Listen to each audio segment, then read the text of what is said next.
On today's juicy episode, we dive into a conversation about Halcyon's journey of love. Today, we're joined by my amazing partner, Lisa. We get to tell the stories of the healing that we went through in order to meet one another and the choices and practices that are helping us grow and heal together. Enjoy the episode. Welcome to Stay Sparked. We are here sharing conversations aimed to light you up. I'm Betsy FINKLEHOO, the creator of the Power Affirmation Journal and Project and Somatic Bodyworker. I am John Stinn, host of the Hug Nation YouTube channel and Pink Path coaching program. And today we are sparked and inspired and excited to welcome a very special guest today, Lisa Littleberg, who is Halcyon's beloved. And we are going to explore a beautiful conversation. And as we always do, we love to start with gratitude. So love to invite you, Lisa. What are you grateful for in this moment? Thank you so much. Grateful to be here. Grateful that, life tends to move in seasons, right? And I've had lots of long seasons of winter, kind of waiting with the seed under the earth of a lot of dreams that I've held in my heart. And right now, as we move into actual winter, my life is in a springtime. I feel like the long held dreams of a beautiful home with the partner of my dreams is happening. And it's really the first time in my life that that's been there. And I'm soaking up every second. Wow. Oh, well, I'm going to talk more about that later, but right now my gratitude is for a fuzzy gray puppet that I've realized. I'm grateful for a discovery of a passion. I am been so inspired the last week and a half with puppetry. I got a puppet to communicate with my 5.5-year-old bio son, and our conversations have been incredible. And being inspired in this character is something I haven't felt in a long time. So I'm grateful for inspiration. Yes, I love that. Yes. Can't wait to get to spend more time with the puppet. Me too, Betsy. Very much looking forward to meeting you. Okay, later. Well, I today am grateful for a massage I just had right before this recording. I'm feeling so nice and relaxed. My body feels so just open, and I had such good releases, and just so grateful for getting to lay down for 2 hours and receive just that kind of care and touch on my body. It's just, I love massages, and so I'm lit up from that.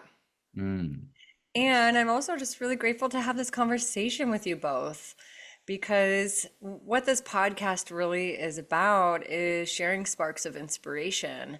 And how this conversation is coming to be is that, every week, Halcyon and I, we kind of check in with each other a few days before we record around what topic do we want to share. And we just check in, got sparks, what do you want to talk about? And love popped up because we both are in relationships. I'm in one for a year. You guys are at about a year and a half. It's a journey to get to be in committed relationship. And there's just always so much inspiration that comes from hearing about the journey. And so I'm really excited to get to dive in with you guys about this. And so before we do, I want to just share a little peek into what I know about you, Lisa, and give a little intro to you, to our listeners. So you're a new friend to me. I've known you through Halcyon, but when I first actually learned of you, I learned of your music. I heard one of your songs. So Lisa is a singer and songwriter and has incredible music. It just touched me so deeply the first time I heard one of your songs. And I went on your website and I listened to some of your songs over and over again and started just singing along with you. So that's my first knowing of you, which was just so beautiful. And also now that I've gotten to know you more, you are a guide and a spiritual counselor of sorts. I'm just really helping people to live their best lives and facilitate groups and just help people to open And so it's really awesome to get to know you a little more, and also witnessing John open up, and your heart has been just glowing more and more and more. You were already so radiant before Lisa came into your life, but now even more so. So it's really beautiful to get to be witness to this love journey unfolding. And so I'd love to start us off with an inquiry that's just really, how did you two meet and get started on this journey of love? What is the origin of your sparks? That's a good story, and John is a better storyteller. I I think he should tell. I love the story, and I think it starts quite a while before we met. About I just got a little emotional hit.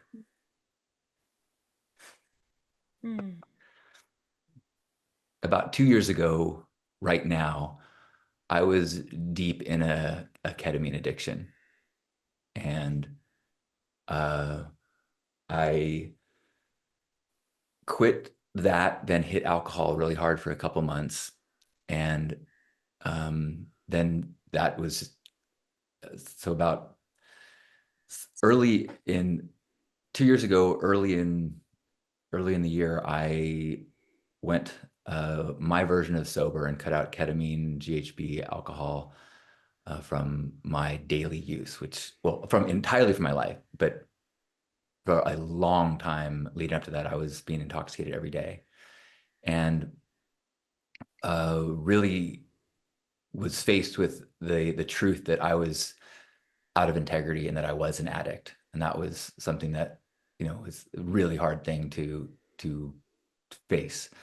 But what I was actually okay with just having addiction be a part of my life, but I was not okay with being out of integrity. And when that was shown to me by when I was dating at the time, I knew I had to change. So I really dove into any type of growth work that was suggested to me. And Betsy, you recommended a number of healers. I started seeing multiple therapists and breath work and everything, and started to really kind of shed or let go of a lot of identity aspects of myself. And one of the hardest things was realizing that I had deep down self-esteem, self-worth issues that I had been masking through a facade of, look at me, how awesome I am. And also through intoxication. I was numbing some discomfort. And so as I went on that journey, really started to just follow impulses. But I started looking for more community. I'm not a 12-step person, so I didn't want a sober community. I just wanted people that were, kind of in a more similar headspace. And I started to touch with different communities, and I saw this retreat that was happening that seemed ideal to meet perfect people. And then I looked at the schedule of events on it, and it was like singing, then lunch, then singing, then singing. And I was like, oh, no, I don't want to do that. And so I had an invitation to go to Mammoth. So I went hiking in the snow and went skiing, and then I got this notification on my phone that I had a shadow therapy session in 20 minutes while I'm skiing. I'm on the slopes. And I was like, I totally forgotten that someone had gifted me this therapy session. So I skied down to my car, put my phone on the dashboard, and with my ski boots on, and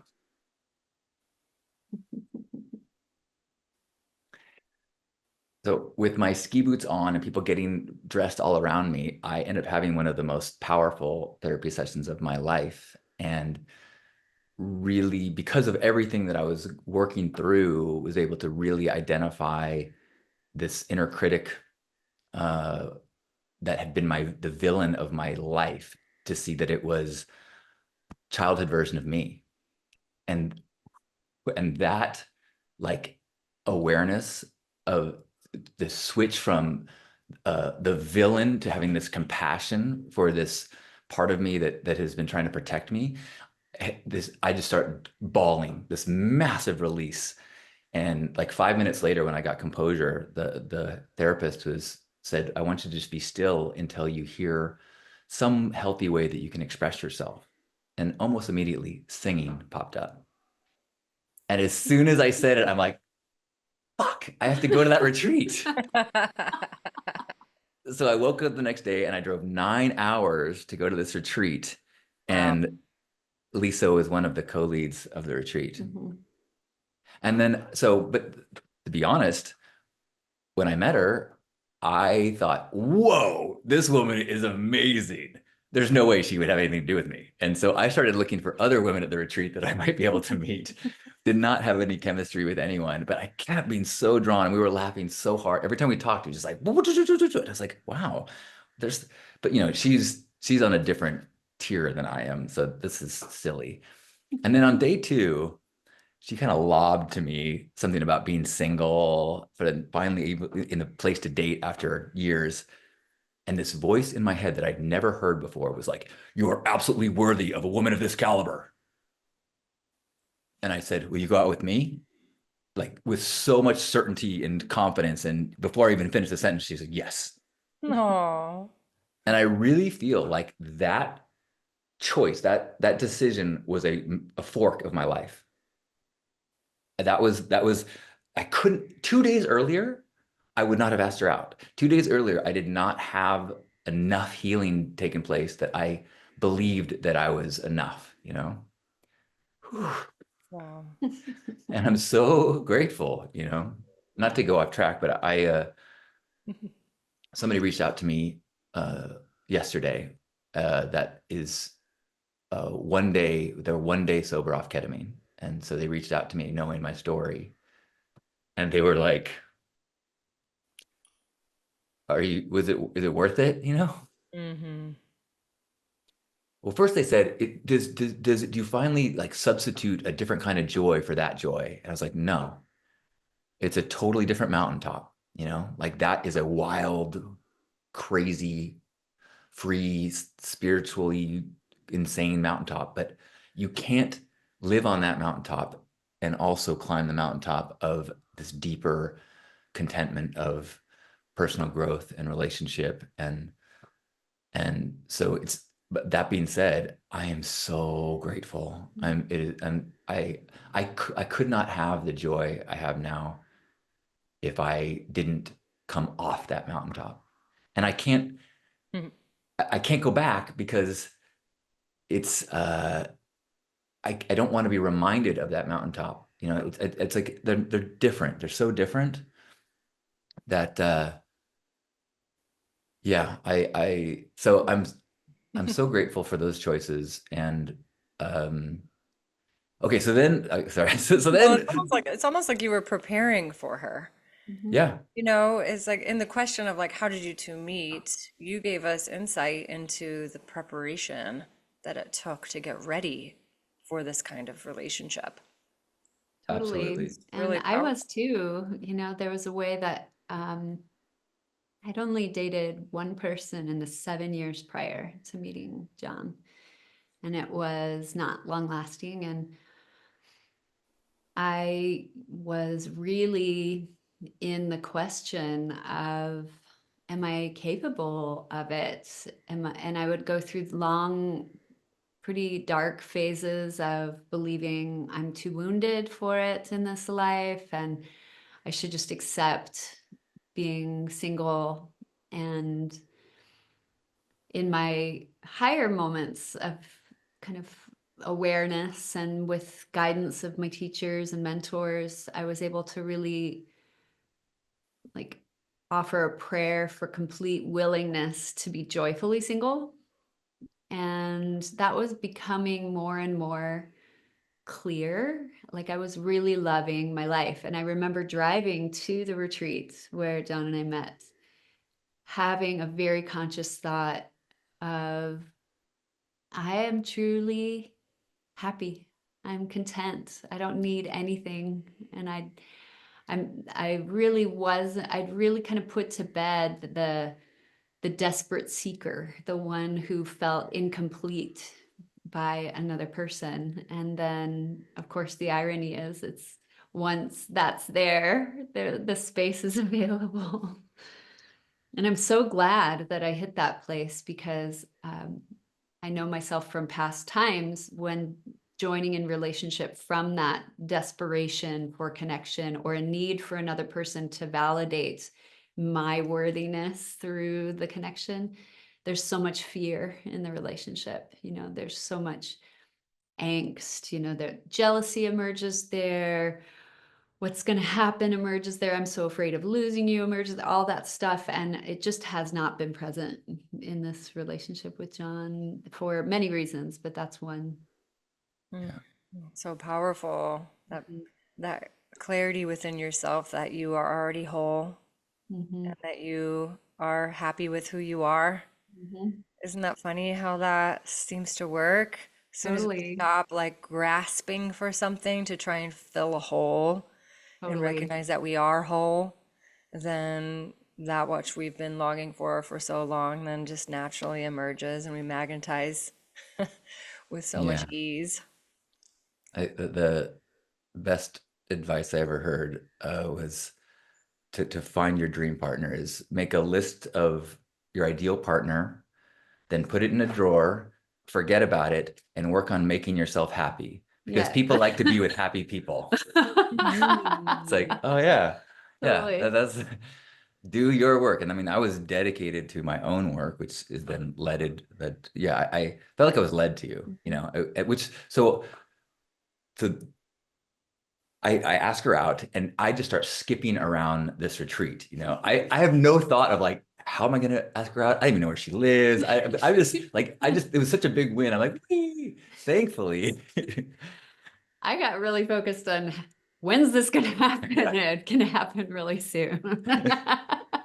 I got funny and like I felt like a teenager. I felt really shy. Like I wanted to know where he was at all times, but felt nervous to talk to him suddenly after he asked, and but waiting for my moment to pounce. And I finally found it at the end of that night. There was a dance party, and I sat down against the wall, and uh, lo and behold, he had to come over and get his water bottle that happened to be next to me. And so when he came over, without thinking, I just grabbed his arm, pulled him over, and he just sat close, and we talked for like 2 hours. Which was such an awesome, like I was still kind of gaining my strength from my forward action of asking you. And so for you to have another action affirmation, like I'm in too. So then we had a beautiful night together.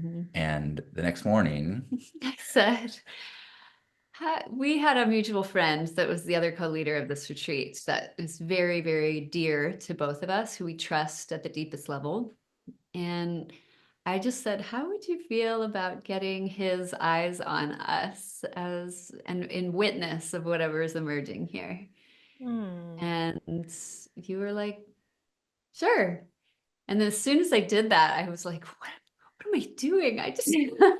We sat down and all of a sudden it felt so formal and I got more nervous again, but it was really sweet because he just sat down and affirmed to both of us. He's like, I really think so highly of each of you. And it really affirmed a bridge of trust very rapidly for us because of that. And because he'd known us both for a long time. It wasn't just acquaintance level. And he asked us to share what we were appreciating about the other as we're getting to know each other. And so we got to say those things out loud in a way that we hadn't said to each other. And that I think also bloomed our hearts more open. yeah, I mean, 48 hours from meeting, we are speaking aloud our deepest appreciation of one another. We're speaking our goals for building a life together, what we want and how it can overlap and how it was. And holding it lightly. We were not, we weren't in fantasy land. We were like, we don't know what this is yet, and we don't know each other very well, but there's something here that seems worth exploring. And I didn't know what your answers were. Right. So we were kind of saying this to each other, saying like, I hope you are in agreement. Totally. But I also I knew we were. Yeah. Like when you said, let's sit down, I was like, absolutely. Like this is going to be something. So let's do whatever a grown-up spiritually guided person will do to assure long-term success. So yeah, let's talk to our mentor and make this, let's do this intentionally. And then at the end, he said, I really counsel you to go slow. Yeah. And I said, yeah, I'm not going to go slow just because we're supposed to. And then 3 weeks later, she moved in. Oh, wow. Which was Amazing. very unlike me. I was cautious. I was interested in slow. Yeah. And yet I couldn't deny, like you said, I just knew there was something really. Well, I have a question about that because Yeah. first of all, I just love that you had an opportunity to be witness to a spiritual counselor of sorts that really knows you both individually and was able to reflect to you and kind of guide you into this interview process. And so, what were some of those overlapping values that you discovered that really led you to knowing that it was okay to move in together and start going for it? Like, what were those things those Do you sparks that were like, remember? It would oh have yeah, been this nice to guy, have oh a this. recording. I would have loved to have that recorded. I mean, my impression, I don't remember exactly, but one is that I think neither one of us was trying to say what we thought the other one wanted to hear. Yeah. You know, we were both like, we're sovereign, strong entities, and we were both at a point where we thought that relationship is an important part of our continuing spiritual journey. And uh, I think that was a big part of it. Is that like there's my goals in life are more about relationship and personal growth than anything else. Yeah. And if I backtrack to then Lisa, I can imagine myself saying something to the effect of, I already like my life and it's really full and busy and has so much love and beauty in it. I'm only interested in something additive, something that takes me deeper into my open heart. And that has certainly been the case. Yeah. Mhm. And there really was a significance of having someone that we've both known 10 plus years kind of looking us in the eye and going, that one is amazing. That one is amazing, kind of so that like, because in my body, I was gurgly with chemicals and so like in the back of my mind is like, this feels great, but you can't really trust this. So that to hear like, oh, when you calm down, this is still going to be an incredible woman. So it really helped to just start. And then like, look, I think like the next week I was like, look, I am falling hard with my eyes wide open. Yeah. Like I know this is a risky choice to have no caution and open my heart completely and with the intention of we're going to continue to build a life and but it was worth the risk. And it just felt like because of the being led there, and there were so many. I was like, I don't feel like I'm steering. I feel like I just need to don't let my ego stuff get in the way. Yeah. So powerful. Wow. And now here you are. So you moved in 3 weeks and you moved into his place, right? I did. And you had been traveling, is that right? So it probably was a I'd little nice been to like land and pretty ungrounded for a while. All my stuff had been in storage for 2 years. I was leading retreats in different places almost every weekend. And I'm a nester. I've always loved home and cultivating home. And so it was a stretch for me to do that chapter, but I did it intentionally to kind of push myself to learn home is not place.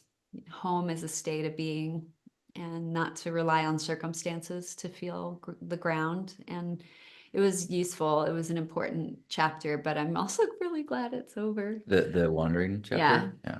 Yeah. But yeah.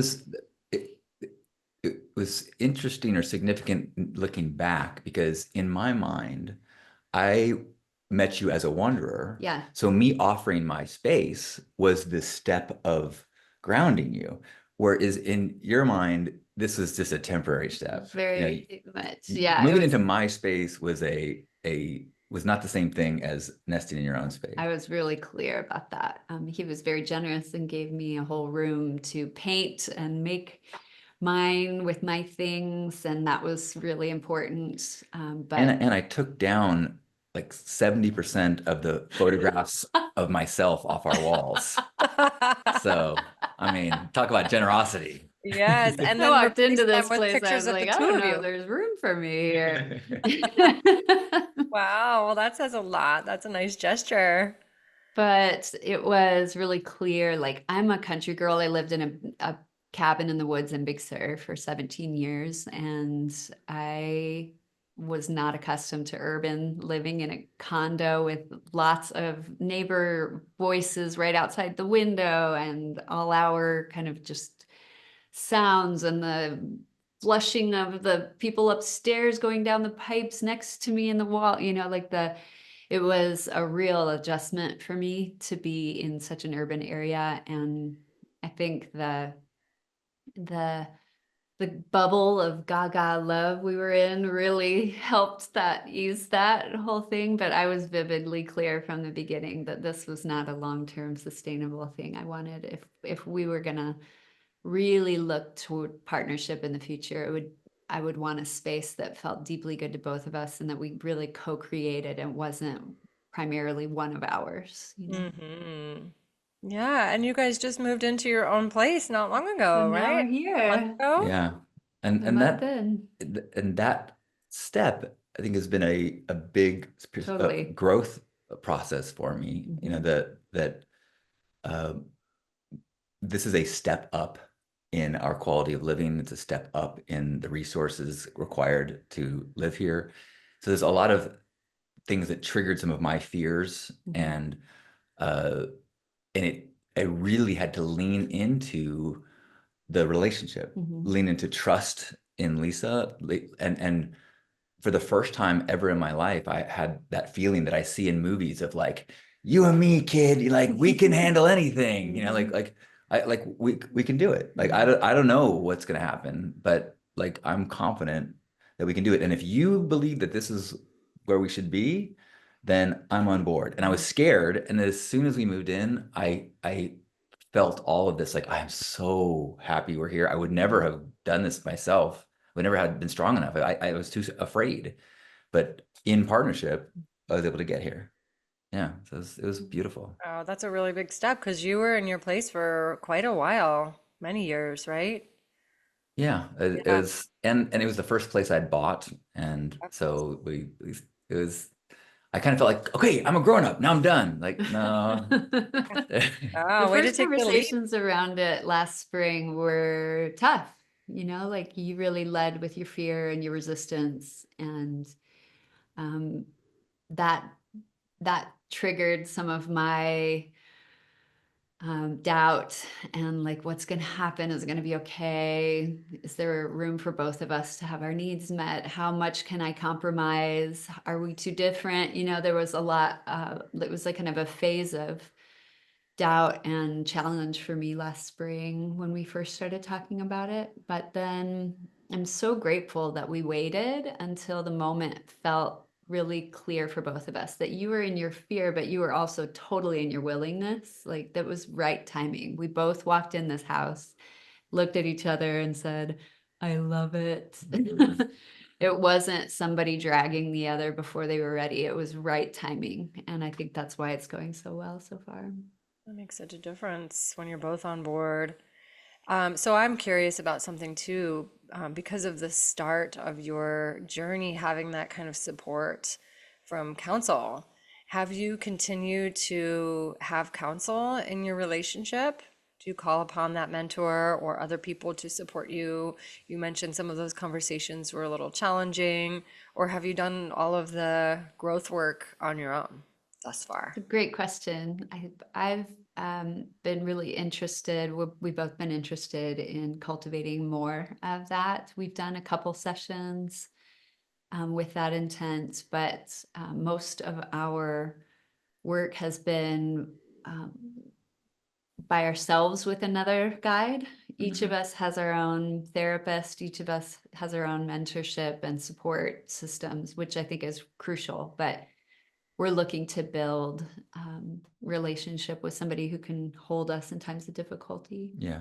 I mean, we've been pretty lucky so far to access our problem solving together. We avoiding defensiveness, and really, I mean, we really, part of that first conversation was a recognition, which is something that you and Leo spoke about, of like, this relationship is for growth. Yeah. That's why we're here. And so old stories of like, this is hard, maybe this is wrong, just don't come. That's not part of the equation. Like, this is hard. Okay, so what in me needs to figure out why this is hard for me? What is making this sticky? Yeah, we have a basic, I think, premise of self-responsibility inside of what we're doing. And I feel really grateful that each of us has done a lot of our own work before we found each other, which pre-paved so much, like I've navigated a lot of my relational difficulty in past relationships, and I'm so glad I got that out of the way before so I didn't bring that here. Well, that was great too, Yeah. because so I've got a little bit of a colorful past, which can be a little odd to start a relationship with me and be able to see through Google searches like wacky things and people, and you were so clear, like, whatever path got you to be the person and the man that you are now, I'm grateful for that. Yeah. That's But beautiful. she still hasn't Yes. seen the worst of it. No, I'm just kidding. You have plenty of time to share all the stories. And now you're in whole new places of both of your lives, Yeah. And so I love this premise of growth. It's like a strong pillar within the relationship. I've always felt like relationships are one of the highest forms of spiritual practice. And Totally. it really helps us to grow as individuals and collectively.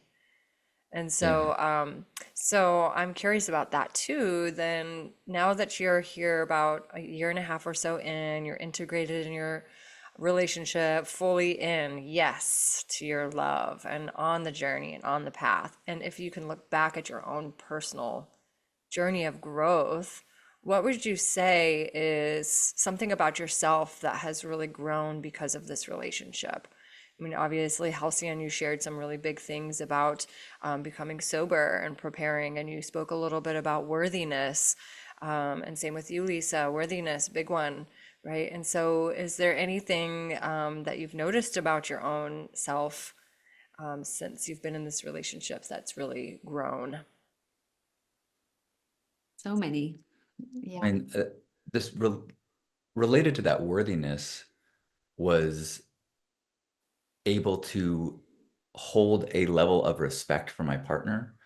Like, I needed to be able to really hold myself at a degree of trust and respect to partner with someone that I held that highly.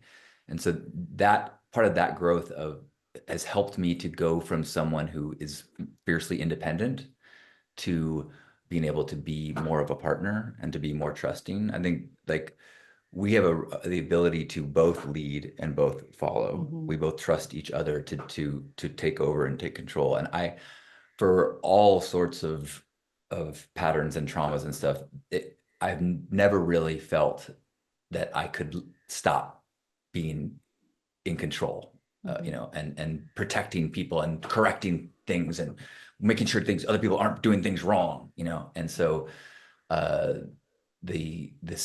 this ability to, and I think it was part of it was because of my inability to really trust myself, and therefore trust nobody really is trustable. It's like, okay, if I trust myself, and then I trust this person, and she just continually demonstrates her capacity to be trusted, and then that makes me want to be that way too. Like, I want to be so inspiring to you the way that you're inspiring to me.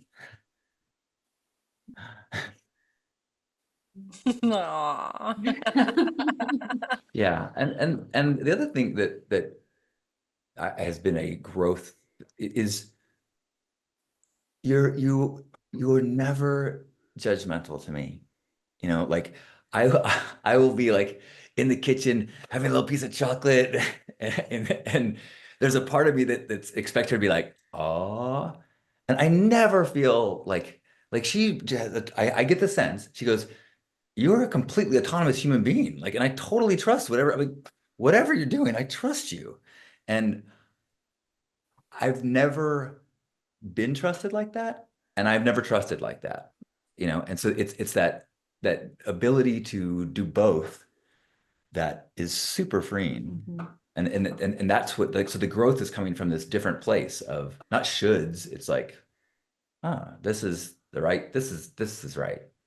Well, I think there's a certain culture that's required for that to flower in that I've never had in a relationship, and that is uh, absolute willingness to reveal the truth of one's experience at any time. And so the way that you are so just on the table, like of all the people I've ever met in my life, you're the most like publicly willing to share your foibles and your successes and every thought, like that you are just revealed. And I've never felt anything withheld or sculpted in order to manicure somebody's response, or like you are just revealed.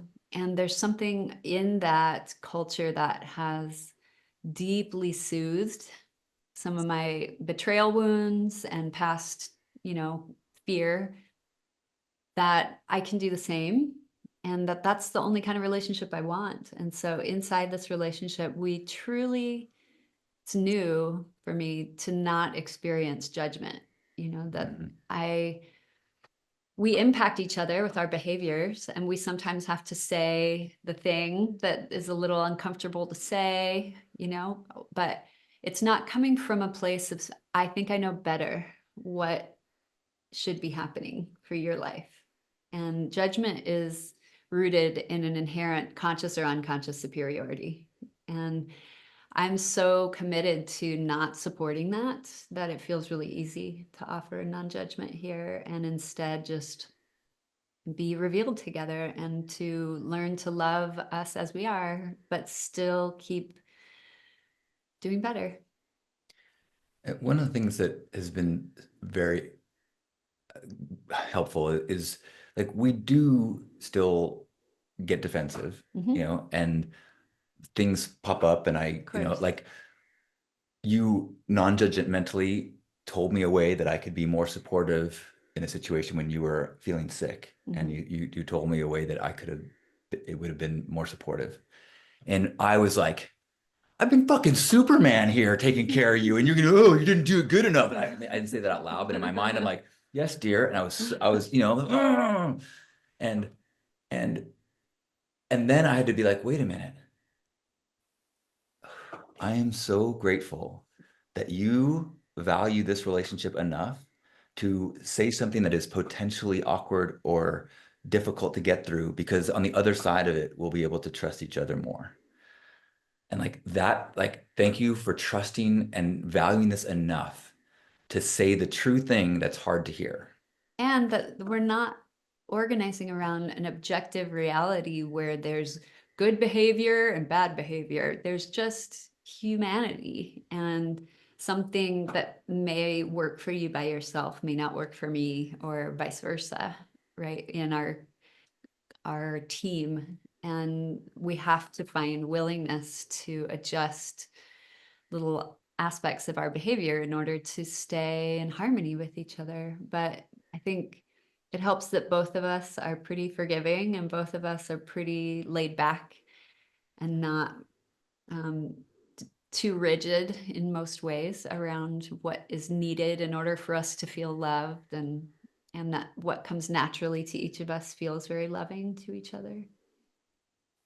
I mean, we've both done a lot of work on ourselves, and we've worked with a lot of other people. Mhm. And I think we're quite fluent in the language of humanness and flaws, and people we people, we make mistakes, we get triggered, we get all those things. So I think it's easy for each of us to witness one another with compassion. Yeah.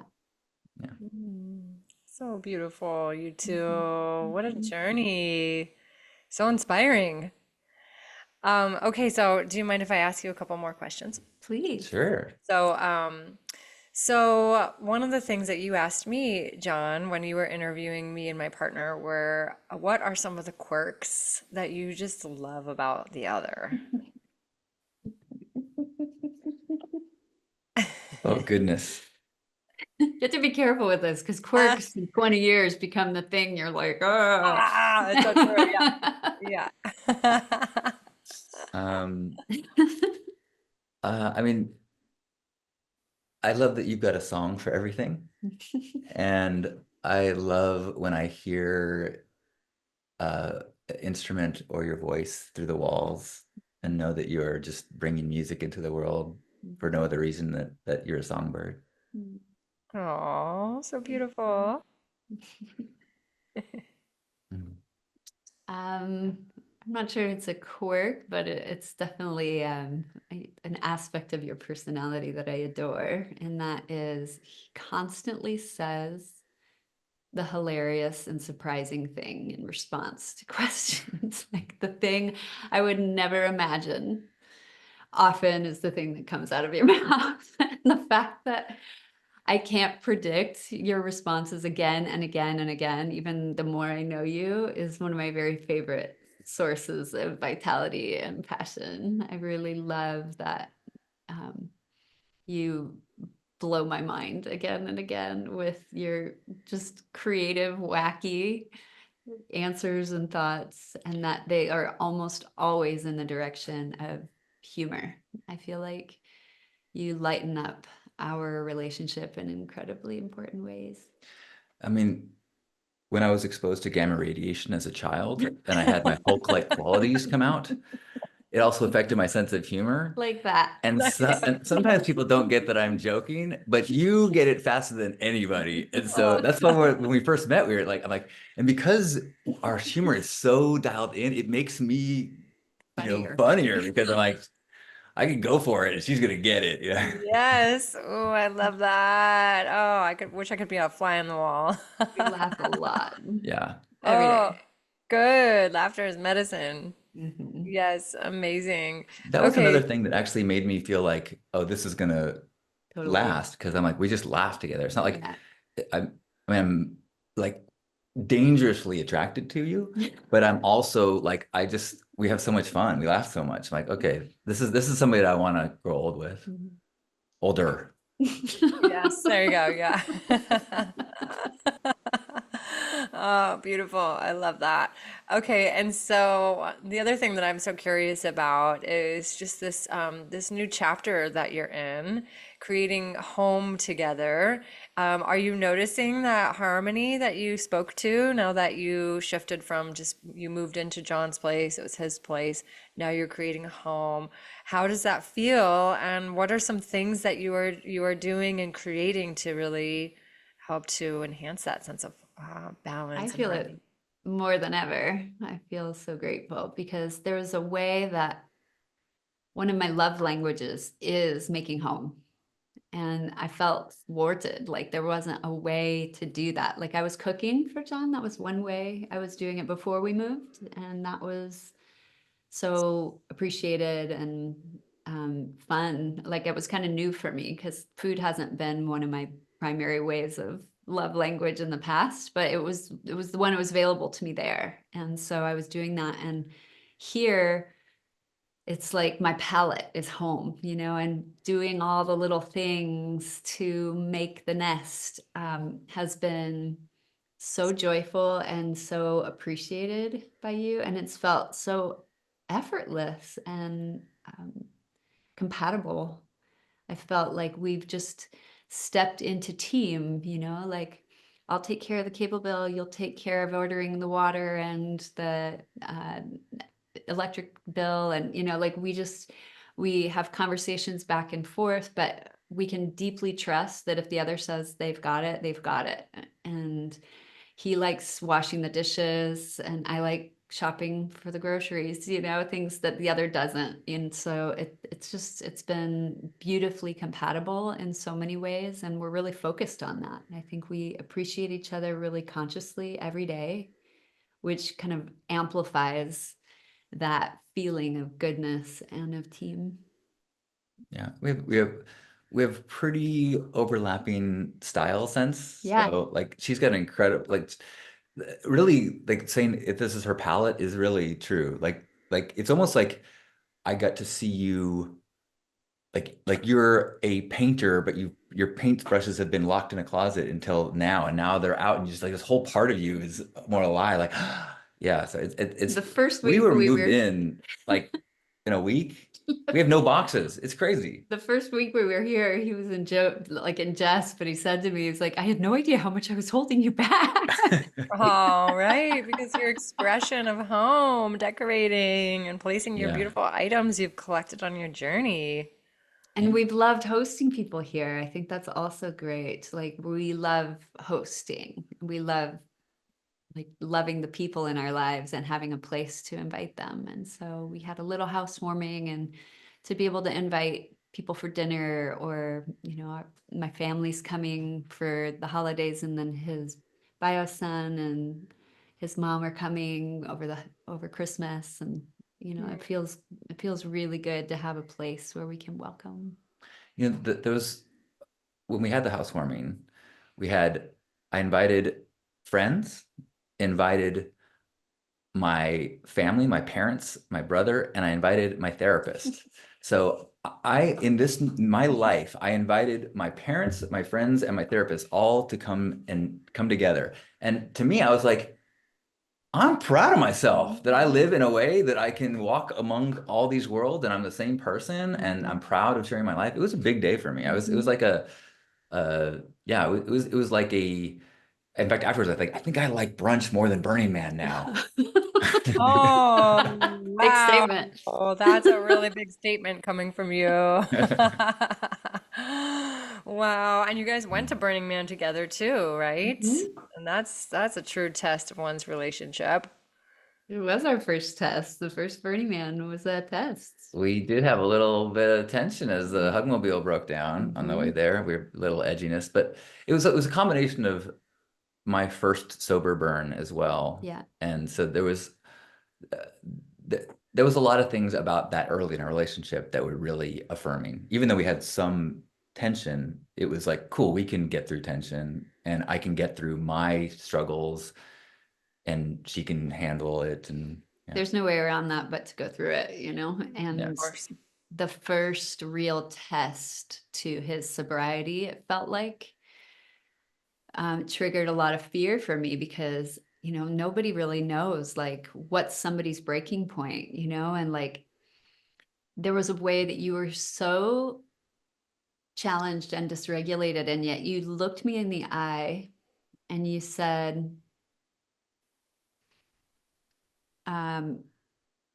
I totally don't want to be sober, but I'm not tempted. Like you were completely clear that you were being with very difficult feelings of wanting to be intoxicated, but you were also vividly clear it wasn't going to happen. And there was something in my nervous system that took a deep breath, and I really felt, wow, your commitment is 100%. Like it's unwavering. And to see you be able to both acknowledge that to yourself and to me inside the most difficult moment that I'd witnessed in felt like, oh, we're fine. And for the record, it's more of a California sober, but my problem chemicals is holding strong. Yeah. Yeah. Oh, what a beautiful Yeah. reflection. Yeah, so many milestones it sounds like you've already had in so many situations that have cultivated this depth. We haven't had big ruptures between us, but we've definitely each gone through intensely difficult phases, like weeks and months phases, where we learn a lot about each other's mechanisms in difficulty. And both of us are withdrawers. So in one way, that's helpful to the relationship because neither of us are lasher outers. And that can cause so much damage in relationships when people take their pain and then they turn it into blame, or they make the reality of the other person really difficult to inhabit with them or push them away in a big way. But each of us are just, I think, in our hardest moments, feeling like I don't want to cause harm, and so I'm going to retreat completely. And then that's its own harm, right? Because it detaches from the potential sources of nourishment as well as challenge. And so I think that's the place of growth for both of us that we've noted. Yeah. I mean, How to it's stay connected when it's hard. yeah. To honor It's- your own need to go within while also creating the safe space of knowing that you're still there, not Yeah. Yeah, so exactly. disconnecting that it creates that tension or that concern or worry or separation. Yeah, Yeah. that's a big one. Totally. Yeah. It's the working on Attachment that. styles.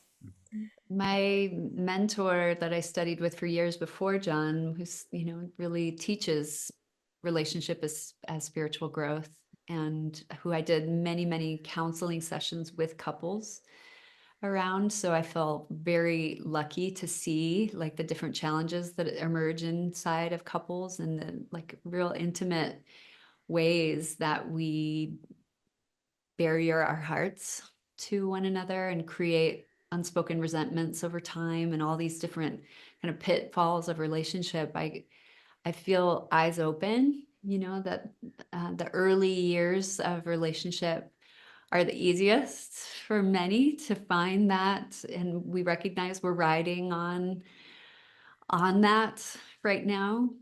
But I also feel a lot of trust in the skills that we've developed on our own and our commitment that we've demonstrated to each other to carry us through those moments when they're harder. And the one daily practice that we're committed to that I think partially helps Helps a that lot. is every day before bed, we say, what I appreciate about you is, and uh, sometimes it's long and in depth, and sometimes it's just I like the way you laugh, but it's often pretty thought through, and it's a just having that practice of always knowing through the day, I'm remembering, noticing the things that I appreciate. And then at the end of the day, looking back and, oh, that's right. I witnessed her do that wonderful thing with her friend, or that meal that she did, or the way that she said that thing to me that calmed me down, or that, I mean, it's so that this just building this massive inventory of all the good stuff that I'm blessed to experience through my partner. It's been a really helpful practice. Yeah, it really trains us to focus on that, the things that are really, really working. And there haven't been that many days where it was hard. There really haven't. The vast majority, it's totally a joy. It's one of my favorite moments of the day. Wow, so inspiring. Thank you for that. So we might start picking that one up too. It's so good. I recommend it to anybody. Yeah. Wow. Okay. Well, then maybe we'll start to wrap it up, and that can be some closing sparks. If you have any other of your treasured practices that you'd like to leave our listeners with. End of the day gratitude. Beautiful way The beyond just thing, like just what you're grateful for in the day, but what you're grateful for the other. I think that's yeah, significant. yeah. Something about you that I appreciate, that I'm aware of, it's some either that you could have done it for someone else, a way that you take care of your own needs, a way that a any little thing that makes you, that in your mind, like, look at them, just because Yep. it's too easy to take things for granted in everything in your life, but especially with someone that you're living with. You start to, the brain, it's just the way the brain's wired, so that's a big one. I think I already mentioned a little bit, but that uh having the phrase in your mind say, thank you for valuing this enough to bring up that topic with me. Yeah. you know we haven't done it for a while, but we used to have a thing where we say, what is something that you're afraid to tell me? Mhm. Or we frequently use the phrase, I have something in the box. Something, and that's a key phrase to cue up something I've been holding and not sharing, and that it would be better to share. Yeah, I was taught that idea as once you start keeping a box of something that you're not saying, something secret, it multiplies. Yeah. Once you have a box of secrets, the secrets multiply. So when you notice that I'm not saying that one thing, get it out of the box. Get it out of the box, because it's a dangerous place. I that actually is really helpful for me. Though when I'll have a thing like, I should tell you this, and then I'm like, you better do it quickly before you establish that you're okay with a world that you are keeping from her, Because I mean, most of our relationships, we do have something that we keep, Yeah. But if you can really cultivate a practice where I love you unconditionally, the human being that you are, not the presentation of a human being, Right. not the polished actions of a human that you're doing. I love this trying the best they can human. And if that human has a thought that might scare me or hurt my feelings, knowing that you trust me enough to tell me that is so connecting. Yeah, completely. I was just going to say the same thing. I think telling the truth is just so crucial. There's so many past relationships where I just let myself get away with, well, I'll be semi-revealed here. I'll reveal myself really, really slowly as they earn my, trust. And it doesn't work that way. It's like I'm gotten more clear with the help of a lot of people that I don't want anybody in my life that's close who isn't willing to be with the fullness of my humanity. The total clarity that both of us are fraught with imperfections and doing our best, like you said. And I think the hardest thing for me is being willing to trust you will keep loving me through my own imperfections. But it really helps going back and forth so often where when you reveal yours, I can feel, oh, I have that too, the bridge of compassion that gets created by revealing our truth to each other is what solidifies the intimacy. The bridge of compassion that reveals the truth. Beautiful. Wow. Thank you so much, both of you. So special. Thank you, Betsy. Yeah, my closing spark is just awe. Mm. I'm really in awe of being witness to both of you as individuals and as a couple.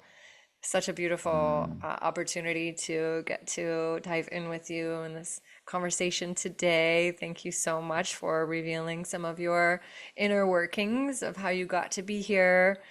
And so we'll close it up with just a little insight on how people might be able to find you. So either one of you can start if you want to let our listeners know where they can find more of you in the world. Sure.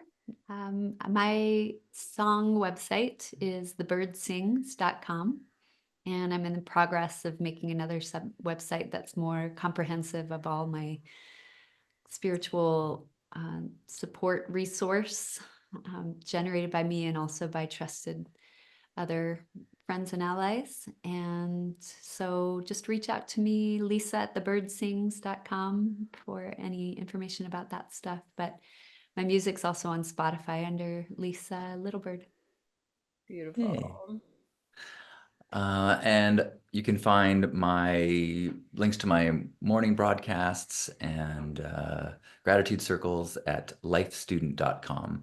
I'm also, if you hear this soon, I'm doing a live gathering, in-person gathering, a weekend in January 11th and 12th in San Diego called Radical Hope that there's still a couple spots for. So reach out to me, and would love to have you have some in-person hugs and inspiration to start the year. Help. Yeah, and Lisa's going to be there. Beautiful. Thank you for that. Wow, and you guys can find me too. So check out my website, poweraffirmation.com, where you'll find a variety of tools to help you get into a healthy relationship with yourself. And then I do in-person sessions as well, doing body work and massage therapy and aerial somatics, which is just a wonderful way to unwind the nervous system. And of course on the socials. So find me on Instagram, send me a message at Betsy Who. And you guys can also find Stay Sparked on Instagram. So if you're not on there already, please find us there, as well as those of you who like to put a little extra effort into helping us spread the sparks. Please hop on to Apple Podcasts and leave us a 5-star review. Always so grateful to hear from you listeners out there and how you are receiving this. So thank you, thank you, thank you. And in the spirit of our Stay Sparked format, love to close it up with an affirmation.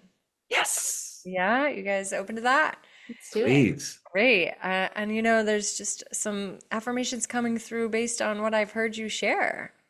So let's just tune into that sense of worthiness.